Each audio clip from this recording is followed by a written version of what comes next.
ओम शांति। अपनी कहानी अपनी जवानी में आज हम कृष्ण के चरित्र के बारे में जानेंगे। तो कृष्ण का चरित्र कितना सुंदर है और कितना अच्छा है, लेकिन हम अब इष्ट मानते हैं अपने कृष्ण और राम को, उनकी पूजा करते, कितनी भक्ति करते। तो लड्डू गोपाल को, बिहारी जी की हम कितनी पूजा करते हैं। फिर एक तरफ कह भी देते हैं कि कृष्ण ने तो माखन चुराया, गावड़े का छोरा, उसने गौएं चराई, फिर उसने काचीर वस्त्र चुराए।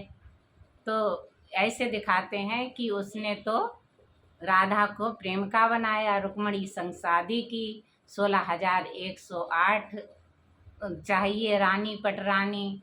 फिर ऐसे करके दिखाया कि कृष्ण को फिर छोटे पे कितनी नटखटपन की, मटकियाँ फोड़ी, गोपियों के संग रास रचाई। कृष्ण के चरित्र में अनेक प्रकारों की बात करते हैं।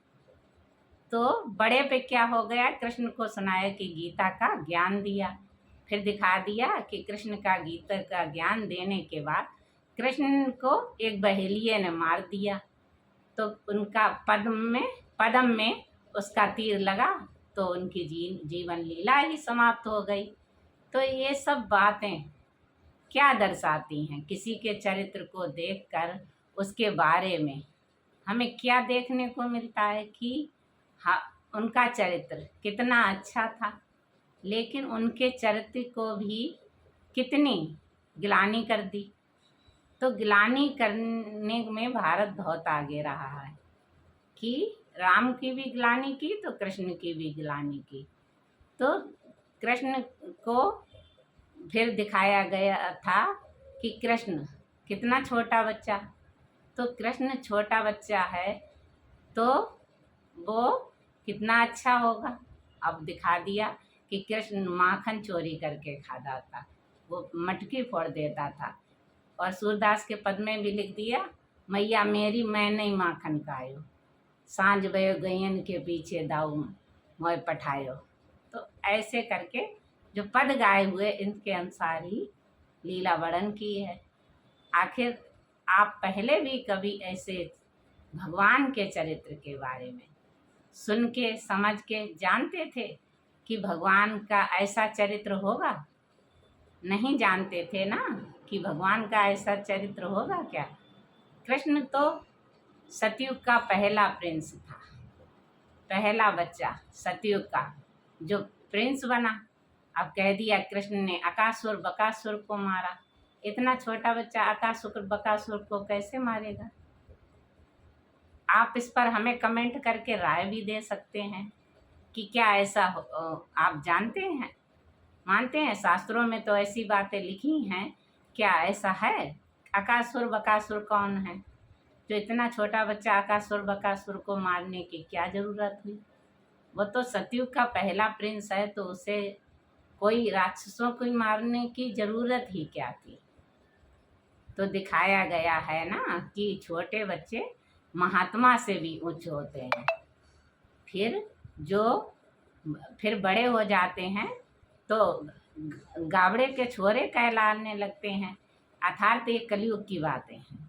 कलयुग में कोई भी अच्छा बच्चा हुआ है या कोई भी गांव में रहता है, तो कोई भी कैसा भी अच्छा, तो गायें आए होंगी तो कह दिया 9 लाख गैया नंद बाबा के। तो इतनी गायें थी तो गाय लेके चला जाता था, बंसी बजाता था वहाँ पे जाकर। तो कृष्ण ही गायें चराने के लिए, तो उन्होंने कौन सी गैया चराई तो ये भी नहीं मालूम है। जो लिखा गया उसी पर वर्णन करते गए। तो 9 लाख गैया कौन सी थी नंद बाबा की? वो यही ज्ञान की माताएं कन्याएं थी, जिसे ब्रह्मा सु विष्णु अर्थात ब्रह्मा यही बनते हैं। तब ये जब गावड़े के छोरे बनते हैं तो इसी कलयुग में ये गावड़े के छोरे बनते हैं, वहाँ नहीं बनते हैं। लेकिन फिर इनके अनुसार ही 9 लाख माताएं कन्याएं स्वर्ग के लिए इनके लायक बनती हैं। तो उन्होंने दिखा दिया 9 लाख गैया नंद बाबा की। और कृष्ण बंसी कौन सी बजाते हैं? परमात्मा ने इनको चुना और इनके द्वारा ही ज्ञान बोला गया। तो उसे दिखा दिया कि 9 लाख गऊ हैं नंद बाबा के। तो वो 9 लाख माताएं कन्याएं जो स्वर्ग में राजधानी में आएंगी। फिर रास भी रचाते थे। तो रास रचाना क्या था कि उन्हें आभास होता था कि ये तो कृष्ण की आत्मा है, मेरे संग कृष्ण रास रचा रहे थे। मुरली सुनते ही ऐसी अनुभूति होती है कि परमात्मा यानी कृष्ण मेरे साथ है। कृष्ण तो देवता है ना, उसे भगवान नहीं कहा जा सकता, क्योंकि उसने शरीर धारण किया है इस मनुष्य शरीर में अपने पाठ बजाने के लिए। कोई बहलिया कृष्ण को अगर भगवान होता तो क्यों मारते? क्योंकि यहाँ पर आत्माएं अपना कर्म भोग पूरा करती हैं, यहाँ पर सबका कर्मिक अकाउंट है। तो उन्होंने जो अपना कर्म का खाता बनाया उसके द्वारा, बहेलिए के द्वारा हिसाब किताब बना, तो फिर उन्हों कोई भी जीवन लीला समाप्त हुई। ऐसे ही शास्त्रों में दिखाया गया है कि हर कोई अपने अनुसार जीवन लीला को, जैसे एक कृष्ण तो ब्रह्मा बाबा को, लेकिन 8 गद्दियाँ चलती हैं, इसमें किसी भी कृष्ण के बहेलिए से भी मत होगा, कोई बिहारी जी का पाठ बजाएगा, कोई जगन्नाथपुरी का मंदिर में होगा, कोई भी हो सकता है। तो केदारनाथ, बद्रीनाथ, ऐसे बहुत सारे रूप 8 जो होते हैं उनके रचे जाते हैं पहले नंबर के कृष्ण के, अर्थात वो सभी कृष्ण समान होते हैं। तो ऐसी बातें। और फिर चीर कौन सहारा? उन्हें आत्मा रूपी जो विकार रूपी वस्त्रों से, आत्मा मतलब विकारों में जकड़ी हुई थी, जो वो वस्त्र हर लेती है। कहते नहीं, ऐसी रंग दे चुनरिया जो कबू नहीं छूटे। तो कौन से वो वस्त्र पहनती है? क्या आत्मा तो नंगी मतलब अशरीरी है ना, तो कहते भी हैं कि अशरीरी होकर ही जाना है। तो उसके वस्त्र कौन से हैं? उसके वस्त्र यही हैं, ज्ञान के अंग संग वस्त्र। तो वो ही धारण करती है। तो वो ही उन्होंने दिखा दिया है कि उन्होंने वस्त्र चुरा लिए। फिर ऐसा दिखाया गया है कि मटकी फोड़ते थे, माखन चुराते थे। तो उन्हें माखन खाने की क्या ज़रूरत थी? क्योंकि वो राजा महाराजा के घर में जन्म होंगे, तो वो माखन क्यों चुराएंगे?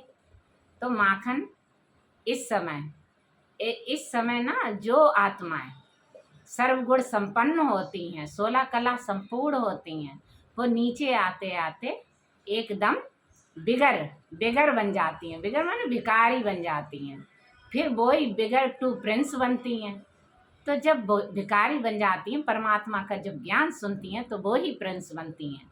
इसलिए माखन चुराने की कोई ज़रूरत नहीं थी उन्हें। मक्खन तो और फिर इतना बच्चा, छोटा बच्चा मक्खन चुरा के इतना खाएगा तो हजम कर लेगा। लेकिन भगवान ने उन्हें इसलिए चुना, तो फिर ये मक्खन तो भारत को ही मिलेगा। कृष्ण ने मक्खन नहीं खाया, कृष्ण ने तो नरक को लात मारी और उनका माखन का गोला सिर्फ भारतवासियों को मिला, जो कि वो अपने ग्वाल वालों के संग भगवान ने खाया।